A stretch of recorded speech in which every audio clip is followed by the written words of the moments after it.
Un saludo cordial a todos. En esta ocasión veremos cómo expresar una fuerza en el espacio en forma vectorial cartesiana utilizando un vector de posición. El ejercicio a tratar es el siguiente. Exprese la fuerza como un vector cartesiano y determine los ángulos directores. Tenemos una fuerza cuya magnitud es de 900 newtons y que queremos expresar en forma vectorial cartesiana. Esta fuerza va desde el punto A, su punto inicial, al punto B, su punto final. Para descomponer una fuerza utilizando un vector de posición, primero debemos encontrar las coordenadas del punto inicial y del punto final. Comencemos con el punto inicial A. Vemos que este punto está situado en el plano XZ. Entonces la coordenada en Y va a ser igual a 0. Podemos trazar unas líneas que nos servirán de apoyo para determinar la magnitud de las coordenadas. Esta recta o línea vertical nos proporcionará la coordenada en Z, que es de 4 metros. Y esta línea que tenemos aquí es paralela al eje X, nos proporcionará la coordenada en X. La podemos desplazar hacia abajo para darnos cuenta que en efecto es la distancia que hay del origen a esta parte en el eje X. Por lo tanto, las coordenadas del punto A van a ser 2 en X, 0 en Y y 4 en Z. Ahora vamos con las coordenadas del punto B. Notemos que este punto B se localiza en el plano XY, por lo tanto la coordenada en Z va a ser igual a 0. Podemos aquí también trazar dos líneas perpendiculares o paralelas a los ejes coordenados para poder determinar las coordenadas.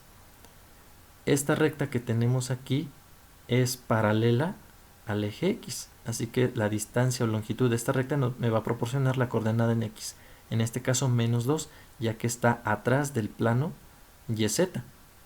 Y esta recta que tenemos aquí me va a proporcionar la coordenada en Y, ya que es paralela al eje Y. Y dicha recta o dicha distancia tiene una magnitud de 7. Entonces, la coordenada en Y va a ser igual a 7. Por lo tanto, las coordenadas del punto B van a ser igual a menos 2 en X, 7 en Y y 0 en Z. Ya tenemos las coordenadas del punto inicial y del punto final. Ahora ya podemos determinar el vector de posición. El vector de posición que representamos con R lo vamos a encontrar restando a las coordenadas del punto final las coordenadas del punto inicial. Así que aquí vamos a tener menos 2 metros para la componente en X. 7 metros menos 0 metros para la componente en Y. Y 0 metros menos 4 metros para la componente en Z. Así que el vector de posición va a ser igual a menos 4y más 7j menos 4k. Esto yo lo puedo representar de la siguiente manera, colocando este vector entre llaves y afuera las unidades. Una vez que tengo el vector de posición, ahora toca determinar la magnitud.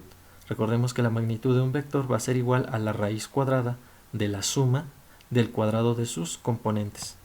Esto es raíz cuadrada de la suma de menos 4, 7 y menos 4 al cuadrado. Efectuando operaciones, obtenemos que la magnitud va a ser igual a 9 metros. Una vez que tengo aquí la magnitud, ya puedo ahora encontrar el vector unitario que va del punto A al punto B, es decir, en la misma dirección que esta fuerza. Recordemos que el vector unitario lo encontramos dividiendo el vector de posición entre su magnitud. Esto es menos 4i más 7j menos 4k entre de 9. Así que el vector unitario va a ser igual a menos 4 novenos i más 7 novenos j menos 4 novenos k. Este va a ser nuestro vector unitario.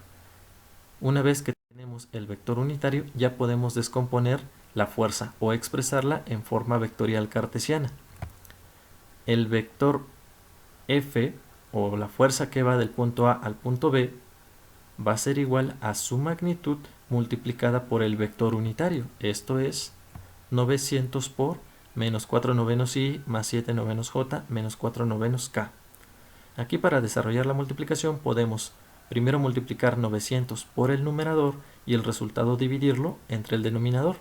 O también primero dividir estos 900 newtons entre el denominador y el resultado multiplicarlo por el numerador. En cualquiera de los casos obtenemos que el vector fuerza que va del punto A al punto B es igual a menos 400i más 700j menos 400k. Esto colocado entre llaves y afuera las unidades. Ya tenemos aquí la fuerza expresada en forma vectorial cartesiana. Prácticamente lo que hicimos aquí fue desplazar o recorrer este vector, su punto inicial, al origen. Ahora ya podemos obtener los ángulos directores, el ángulo director alfa, el ángulo director beta y el ángulo director gamma. Para determinar estos ángulos utilizamos los cosenos directores. Recordemos que los cosenos directores son el cociente de las componentes rectangulares entre la magnitud del vector. Tenemos pues que el coseno de alfa es igual a la componente en x entre la magnitud del vector. El coseno del ángulo director beta es igual a la componente en y entre la magnitud del vector. Y para el ángulo gamma, tenemos que es igual a la componente en z entre la magnitud del vector. De estas expresiones despejamos los ángulos para poder hallarlos. El coseno va a pasar al segundo miembro de la ecuación como arco coseno, o lo podemos escribir como coseno menos 1.